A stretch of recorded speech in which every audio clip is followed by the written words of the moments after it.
साथियों, जिन लोगों को ये लगता है ना भारत में मज़हब के आधार पर भेदभाव हो रहा है, जुल्म हो रहा है, तो इनके लिए एक बहुत मज़ेदार ऑफ़र मैं बता सकता हूँ। सरकार को ये निवेदन कर सकता हूँ कि सर ये स्कीम लागू कर दीजिए। ख़ासकर उन लोगों के लिए जिन्होंने सीए और एनआरसी के टाइम बहुत बड़ा विरोध किया था कि कुछ ख़ास देशों से मुसलमान भारत में नहीं आना चाहिए। एनआरसी सीए की स्कीम भारत के नागरिकों के विरुद्ध नहीं थी। भारत के किसी नागरिक को ये नहीं कहा गया था कि आप धर्म के आधार पर, मज़हब के आधार पर भारत छोड़कर चले जाएं या आपकी नागरिकता खत्म कर दें। किसी भी देश को अधिकार होता है अपने नियम, कायदे, कानून कैसे बनाए, किसको नागरिकता देनी है, किसको नहीं देनी, उस देश की सरकार की पूरी जिम्मेवारी है और देश की सरकार का पूरा अधिकार है। इसमें कोई टांग नहीं अड़ा सकता, ना किसी को कुछ बोलने का हक है। तो भारत सरकार ने सिर्फ इतना कहा था कि हम ये 3-4 देशों से, जिसमें पाकिस्तान, बांग्लादेश, अफगानिस्तान शामिल है, इनमें से मुसलमानों को भारत नहीं आने देंगे। बाकी कहीं के भी मुसलमान भारत आ जाए, नाइजीरिया के आ जाए, मिस्र के आ जाए, तंजानिया के आ जाए, कहीं के भी आ जाए, कोई दिक्कत नहीं है। पर उसका देखो भारत के ही कुछ नागरिकों ने कितना बड़ा बवंडर मचा दिया था। 5-6 महीने तक पूरा दिल्ली को घेर के रखा था, लगभग ऐसा कर दिया था जैसे दिल्ली बंद होने वाली है, गला घुट गया था। वो तो कोविड आ गया, नहीं तो पता नहीं इसका क्या क्या क्या हो जाता।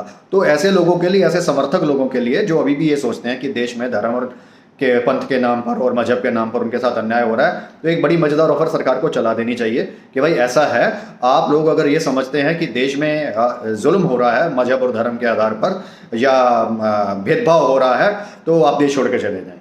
और खासकर अगर ये 3 से 4 देशों में जाना चाहते हैं तो जाने के लिए विशेष स्कीम है। आपकी जाने की टिकट विकट का सारा खर्चा, सामान असबाब ले जाने का सारा खर्चा सरकार दे देगी। बाई एयर जाना है, बाई रोड जाना है, जैसे मर्जी जाना है, सारा खर्चा सरकार का, पूरे परिवार का। ट्रक बस में जिसमें सामान लाद के ले जाना है सरकार का। और सरकार पे ज़्यादा इसमें बोझ ना पड़े तो मैं सरकार से गुजारिश करता हूँ, जितना भी इनकम टैक्स है उसमें सर 0.5%, आधे % का एक सरचार्ज लगा दें, देश हल्काकरण चार्ज, कंट्री लाइटनिंग सरचार्ज। और मुझे लगता है किसी भी देशभक्त को उसमें कोई दिक्कत नहीं होगी और उन लोगों का भी फायदा ही है जिन लोगों को बड़ी प्यार मोहब्बत हो गई थी इन 3 देशों से लोगों को मुलवाने की, तो वो 3 देशों में चले जाएं। वहाँ के लोग भी इनको गले से लगा लेंगे कि देखो इन्होंने अपने देश को रोक लिया था, जाम कर दिया था, आज ये बेचारे लुटपट कर आए हैं, तो हम इनको गले लगा लें। तो भाई उनके लिए स्वर्णिम मौका है। सरकार मेरी प्रार्थना अवश्य स्वीकार करे। उनकी जाने की सारी टिकट, माल असबाब ले जाने का सारा खर्चा सरकार भुगते और देश के नागरिकों पर आधा % टैक्स लगा दे। देश का हर देशभक्त नागरिक देश को हल्का करने का यह चार्ज, कंट्री लाइटनिंग सरचार्ज, आराम से भुगत लेगा। जय भारत, वंदे मातरम, जय हिंद।